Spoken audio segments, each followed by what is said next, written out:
தமிழக சட்டமன்ற தேர்தலுக்கான வேட்புமனு தாக்கல் விறுவிறுப்பாக நடைபெற்று வரும் நிலையில் இதுவரை மொத்தம் 3430 மனுக்கள் தாக்கல் செய்யப்பட்டுள்ளதாக தேர்தல் ஆணையம் தெரிவித்துள்ளது. இதில் 2731 ஆண்களும் 698 பெண்களும் ஒரு திருநங்கையும் அடங்குவர். கடந்த மார்ச் 30ஆம் தேதி தொடங்கிய இந்த செயல்முறையில் இடையில் வந்த விடுமுறை நாட்கள் போக 3 நாட்களில் மட்டும் இத்தனை மனுக்கள் பெறப்பட்டுள்ளன. இன்று ஞாயிற்றுக்கிழமை என்பதால் விடுமுறை விடப்பட்டுள்ள நிலையில் நாளை மனு தாக்கல் செய்ய கடைசி நாளாகும்.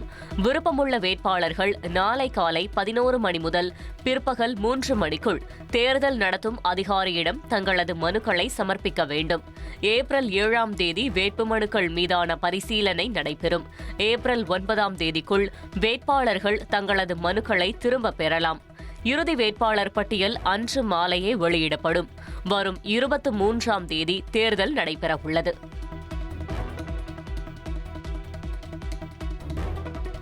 தமிழகத்தில் சட்டமன்ற தேர்தலை முன்னிட்டு வாக்காளர் தகவல் சீட்டு விநியோகிக்கும் பணி வரும் 10ஆம் தேதி தொடங்க உள்ளது.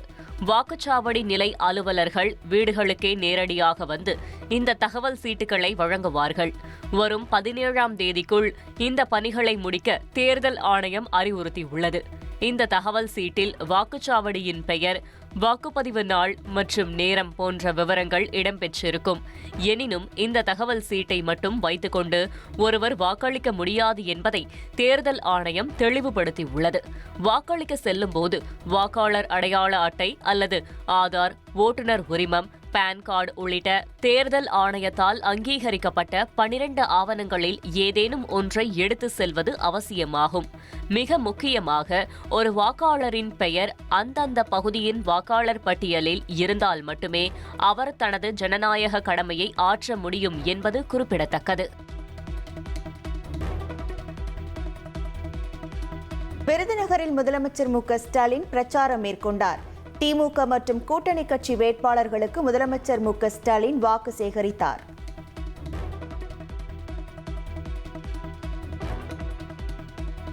அதிமுக ஆட்சியில் சாதனைகள் இல்லாததால் எதிர்க்கட்சித் தலைவர் எடப்பாடி அவதூறு பரப்புவதாக முதலமைச்சர் மு.க.ஸ்டாலின் கூறியுள்ளார். தமிழகத்தின் வளர்ச்சியை முடக்குவதே பாஜகவின் நோக்கம் என்றும் விருதுநகர் பிரச்சாரத்தில் முதலமைச்சர் குற்றம் சாட்டியுள்ளார்.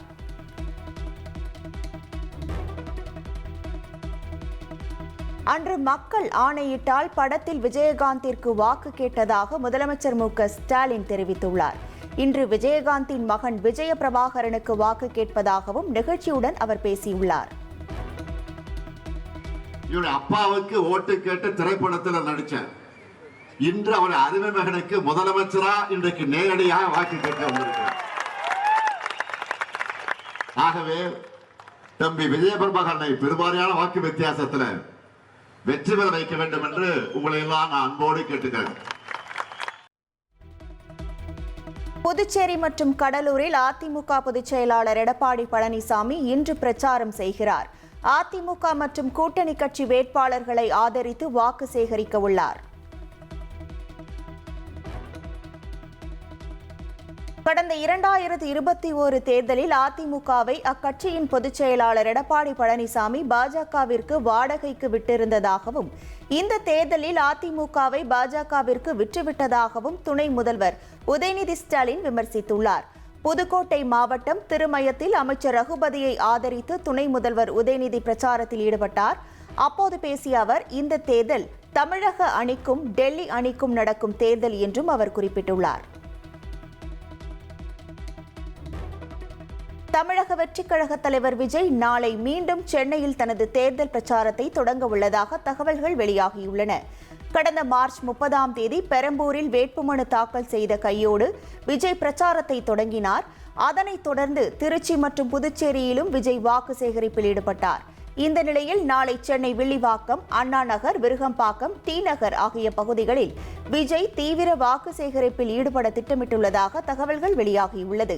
இதற்காக காவல்துறையிடம் உரிய அனுமதி கோரப்பட்டுள்ளதாகவும், விஜயின் வருகையை முன்னிட்டு அந்தந்த பகுதிகளில் பலத்த பாதுகாப்பு ஏற்பாடுகள் செய்யப்பட்டு வருவதாகவும் கூறப்படுகிறது.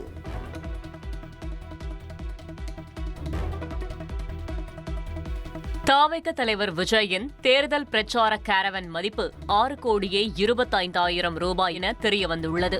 திருச்சி கிழக்கு மற்றும் பெரம்பூர் தொகுதிகளில் விஜய் தனது திருத்தப்பட்ட தேர்தல் பிரமாண பத்திரத்தை தாக்கல் செய்துள்ளார். முன்னதாக தாக்கல் செய்யப்பட்ட மனுவில் அவர் பயன்படுத்தும் நவீன பிரச்சார பேருந்து குறித்த விவரங்கள் விடுபட்டிருந்தன.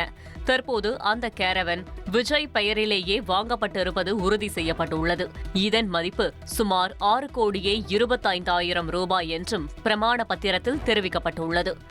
இந்த புதிய தகவலின் அடிப்படையில் முன்னதாக 404 கோடி ரூபாயாக குறிப்பிடப்பட்டிருந்த விஜயின் அசையும் சொத்துக்களின் மதிப்பு தற்போது 410 கோடி ரூபாயாக உயர்ந்துள்ளது. விடுபட்ட தகவல்களை சேர்த்து முறைப்படி நேற்று 2 தொகுதிகளிலும் புதிய வேட்புமனுக்கள் வழங்கப்பட்டுள்ளது குறிப்பிடத்தக்கது. புதுச்சேரி உழவர்கரை தொகுதியில் மட்டும் விசிக போட்டியிடும் என திருமாவளவன் தெரிவித்துள்ளார். வேட்புமனு தாக்கல் செய்த மற்ற 3 தொகுதிகளில் கூட்டணி கட்சி வேட்பாளருக்கு ஆதரவு தெரிவிக்கிறோம் என்றும் அந்த தொகுதிகளில் விசிகவிற்கு வாக்களிக்க வேண்டாம் என்றும் அவர் கூறியுள்ளார். தேர்தலுக்காக திமுகவிடம் நிதி பெறப்போவது இல்லை என இந்திய கம்யூனிஸ்ட் கட்சியின் மாநில செயலாளர் வீரபாண்டியன் கூறியுள்ளார். இந்த முறை மக்களிடம் நிதி வசூலித்து தேர்தலை சந்திப்போம் என்றும் தெரிவித்துள்ளார்.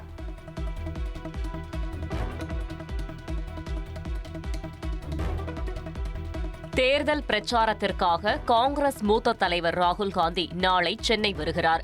காலை 10 மணிக்கு டெல்லியிலிருந்து சென்னை விமான நிலையம் வரும் அவருக்கு தமிழக காங்கிரஸ் தலைவர் செல்வ பெருந்தகை தலைமையில் உற்சாக வரவேற்பு அளிக்கப்பட உள்ளது.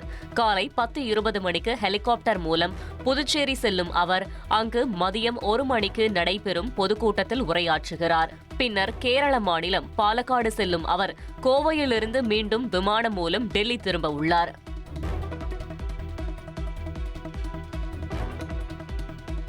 2026 சட்டமன்ற தேர்தலின் கதாநாயகன் எந்த தேர்தல் அறிக்கை என்ற தலைப்பில் தந்தி டிவியில் மக்கள் மன்றம் நிகழ்ச்சி நடத்தப்பட்டது.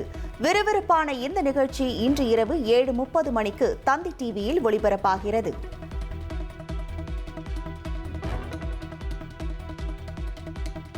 ராமநாதபுரம் மாவட்டம் முதுகுளத்தூர் சட்டமன்ற தொகுதிக்குட்பட்ட கன்னிராஜபுரம் சோதனை சாவடியில் தேர்தல் பறக்கும் படையினர் அதிரடி சோதனையில் ஈடுபட்டனர். அப்போது மதுரையிலிருந்து தூத்துக்குடி நோக்கி சென்ற ஏடிஎம் பண பரிமாற்ற வாகனத்தை நிறுத்தி சோதித்ததில் உரிய ஆவணங்களின்றி 18 பெட்டிகளில் தங்கம், வைரம் மற்றும் வெள்ளி பொருட்கள் கொண்டு செல்லப்பட்டது கண்டுபிடிக்கப்பட்டது. இதையடுத்து சுமார் 9,47,00,000 ரூபாய் மதிப்பிலான அந்த நகைகளை அதிகாரிகள் பறிமுதல் செய்தனர். பறிமுதல் செய்யப்பட்ட நகைகள் முதுகுளத்தூர் வட்டாட்சியர் அலுவலகத்தில் பாதுகாப்பாக ஒப்படைக்கப்பட்டன.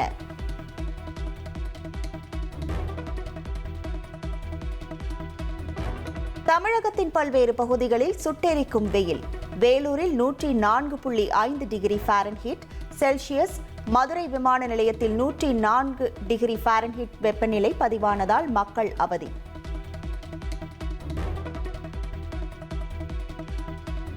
தமிழக முதலமைச்சர் மு க ஸ்டாலின் எதிர்க்கட்சித் தலைவர் எடப்பாடி பழனிசாமியை கடுமையாக விமர்சித்துள்ளார். விருதுநகரில் தேர்தல் பிரச்சாரம் மேற்கொண்ட நிலையில் அவர் சமூக வலைதளத்தில் பதிவிட்டுள்ளார். கட்சியின் கொள்கை என்னவென்றே தெரியாத பழனிசாமி தற்போது நாவடக்கமின்றி அவதூறுகளை பரப்பி வருகிறார் என சாடியுள்ளார். மேலும் எடப்பாடி பழனிசாமியின் இத்தகைய போக்கிற்கு மக்கள் அளிக்கும் பதிலடி பேரடியாக அமையும் என்றும் அவர் எச்சரித்துள்ளார். திமுகவின் 2026 தேர்தல் அறிக்கையில் கூறப்பட்டுள்ள 8,000 ரூபாய் இல்லத்தரசி கூப்பன் மற்றும் உரிமை தொகை உயர்வு உள்ளிட்ட வாக்குறுதிகள் மக்களிடையே பெரும் வரவேற்பை பெற்றுள்ளதாக குறிப்பிட்டுள்ள முதல்வர் சொன்னதை செய்யும் ஆற்றல் திமுகவிற்கே உண்டு என தெரிவித்துள்ளார்.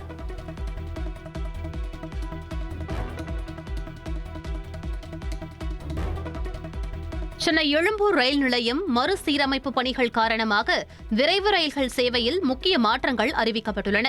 ரயில்வே வாரியத்தின் அறிவிப்பின்படி நாளை முதல் திருநெல்வேலி மற்றும் ராமேஸ்வரத்திலிருந்து எழும்பூர் வரும் விரைவு ரயில்கள் தாம்பரம் வரை மட்டுமே இயக்கப்படும் என அறிவிக்கப்பட்டுள்ளது.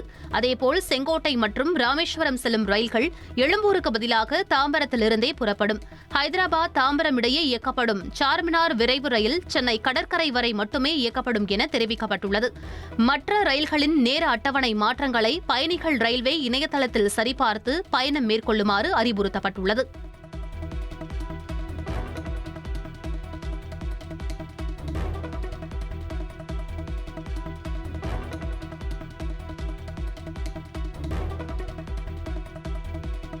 ஐபிஎல் தொடரின் 10வது லீக் போட்டியில் லக்னோ மற்றும் ஹைதராபாத் அணிகள் சற்று நேரத்தில் மோதல்.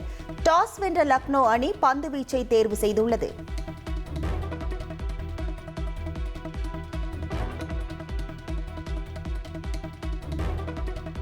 விறுவிறுப்பாக நடைபெற்று வரும் ஐபிஎல் கிரிக்கெட் தொடரில் இன்று இரவு 7:30 மணிக்கு பெங்களூரு சின்னசாமி மைதானத்தில் ஆர்சிபி சிஎஸ்கே அணிகள் மோதல்.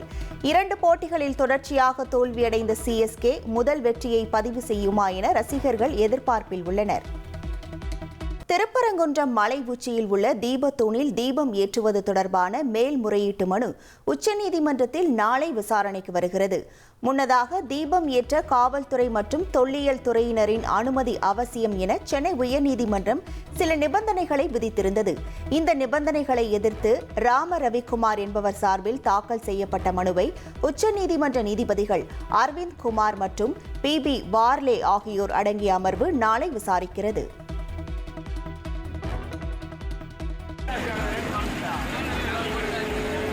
முருகப்பெருமானின் அறுபடை வீடுகளில் முதல் வீடான திருப்பரங்குன்றத்தில் உலக புகழ்பெற்ற பங்குனி பெருவிழாவின் சிகர நிகழ்ச்சியான தேரோட்டம் இன்று மிகச் சிறப்பாக நடைபெற்றது. கடந்த மாதம் 23ஆம் தேதி கொடியேற்றத்துடன் தொடங்கிய இந்த விழாவின் முக்கிய நிகழ்வாக இன்று காலை அலங்கரிக்கப்பட்ட பெரிய தேரில் முருகப்பெருமான் தெய்வானையுடன் எழுந்தருளினார்.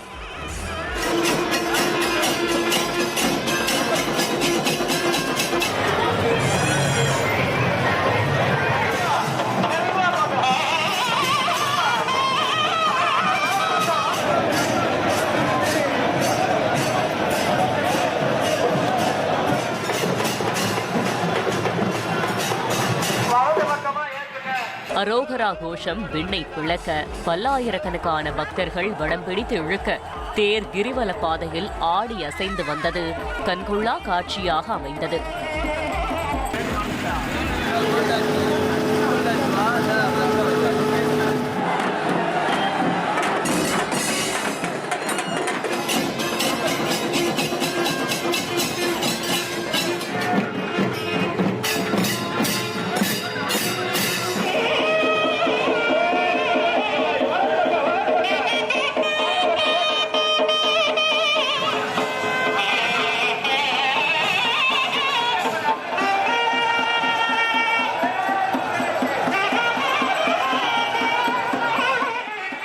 சுமார் 3 கிலோமீட்டர் சுற்றளவு கொண்ட கிரிவல பாதையை 4 மணி நேரம் வலம் வந்த தேர் காலை 11 மணிக்கு நிலையை அடைந்தது. விழாவையொட்டி 500ற்கும் மேற்பட்ட காவல்துறை அதிகாரிகள் பாதுகாப்பு பணியில் ஈடுபட்டனர்.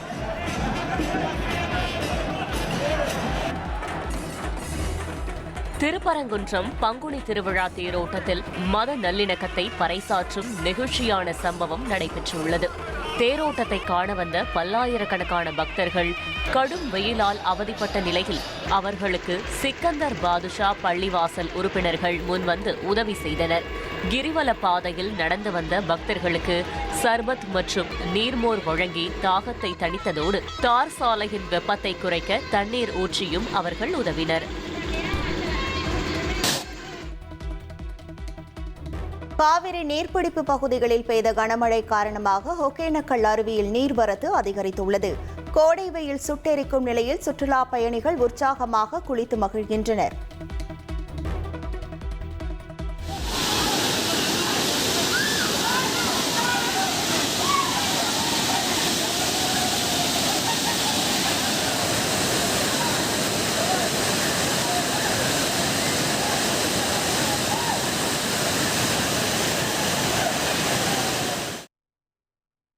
ஈரோடு மாவட்டம் கோபிச்செட்டிப்பாளையம் அருகே உள்ள கொடிவேரி அணைக்கு கனமழை காரணமாக நீர்வரத்து அதிகரித்துள்ளது. அணை பகுதிக்கு சுற்றுலா பயணிகள் செல்லவும் குளிக்கவும் தடை விதிக்கப்பட்டுள்ளது.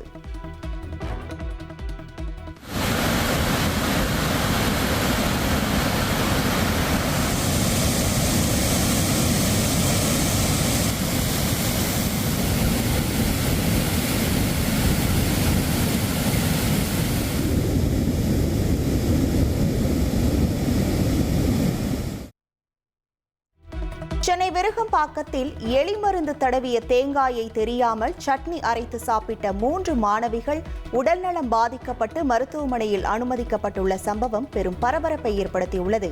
விருகம்பாக்கம் விவேகானந்தா தெருவில் உள்ள தனியார் விடுதியில் தங்கியிருந்த திருச்சி, புதுச்சேரி மற்றும் மயிலாடுதுறையை சேர்ந்த நிகிதா, சவிதா மற்றும் மதுமிதா ஆகிய மூவருமே இந்த விபரீதத்தில் சிக்கியுள்ளனர். இவர்கள் தங்கியிருந்த அறையில் எலி தொல்லை அதிகமாக இருந்ததால் அவர்களுடன் தங்கியிருந்த மற்றொரு பெண் எலிகளை கொல்லும் நோக்கில் ஒரு தேங்காய் மூடியில் விஷ பேஸ்டை தடவி வைத்துள்ளார். இதனை அறியாத மாணவிகள் எலி மருந்து தடவிய தேங்காயில் சட்னி அரைத்து சாப்பிட்டுள்ளனர். சிறிது நேரத்திலேயே கடுமையான வயிற்று வலி மற்றும் தலை சுற்றல் ஏற்பட்டதை கண்டு அதிர்ச்சி அடைந்த மற்ற தோழிகள் பாதிக்கப்பட்ட மூவரையும் மீட்டு ராயப்பேட்டை அரசு மருத்துவமனையில் அனுமதித்தனர். இந்த சம்பவம் குறித்து விருகம்பாக்கம் போலீசார் வழக்கு பதிவு செய்து விசாரணை மேற்கொண்டு வருகின்றனர்.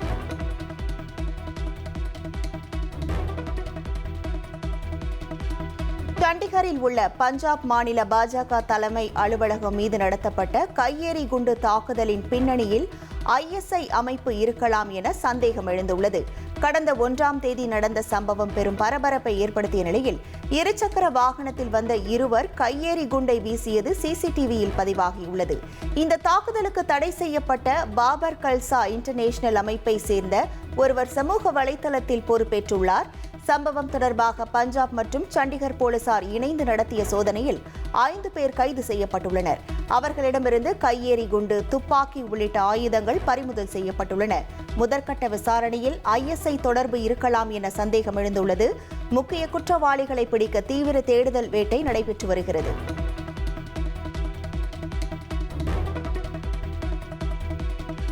கொல்கத்தாவில் மத்திய உள்துறை அமைச்சர் அமித்ஷா பங்கேற்ற வாகன பேரணியின் போது ஏற்பட்ட பாதுகாப்பு குறைபாடு பெரும் பரபரப்பை ஏற்படுத்தியுள்ளது. அமித்ஷாவின் பாதுகாப்பு வளையத்தை மீறி மர்ம நபர் ஒருவர் அமைச்சரின் வாகனத்திற்கு மிக அருகில் சென்றார். இந்த சம்பவத்தை தொடர்ந்து தேர்தல் ஆணையம் அதிரடி நடவடிக்கையை எடுத்துள்ளது. பாதுகாப்பு குளறுபடிக்கு காரணமான கொல்கத்தாவின் துணை போலீஸ் கமிஷனர் உட்பட 5 உயர் அதிகாரிகள் உடனடியாக பணியிடை நீக்கம் செய்யப்பட்டுள்ளனர். இது தற்செயலாக நடந்த கவனக்குறைவா அல்லது திட்டமிட்ட சதியா என்ற கோணத்தில் விசாரணை தீவிரமடைந்துள்ளது.